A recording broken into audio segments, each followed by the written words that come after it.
শুধু একটা জিনিসই আপনাদেরকে প্রতিশ্রুতি দিচ্ছি এবং আশ্বস্ত করছি, এখানে আমার যারা কর্মী রয়েছেন, নেতা রয়েছেন, আমরা আপনাদেরকে প্রতিশ্রুতি দিচ্ছি, কেউ যদি ভয় দেখায়, কেউ যদি হুমকি দেয়, আপনারা পিছু হটবেন না।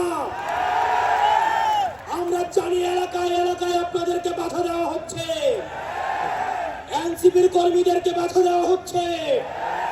আমরা ত্যাক্ত কণ্ঠে বলতে চাই, টেকনাফ থেকে তেঁতুলিয়া, রূপসা থেকে পাথুরিয়া, এনসিপির একটা নেতা কর্মীর দিকে যদি কেউ চোখ তুলে তাকায়,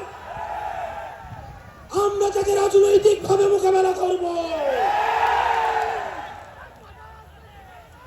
এনসিপির কর্মী এবং সহযোদ্ধারা পরবর্তীতে আমাদের আহ্বায়ক এবং সদস্য সচিব প্রয়োজনীয় দিক নির্দেশনা দিবেন।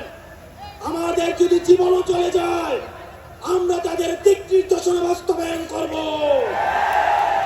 ইনকিলাব, ইনকিলাব, ইনকিলাব, ইনকিলাব। কথায় কথায় বাংলা ছাড়।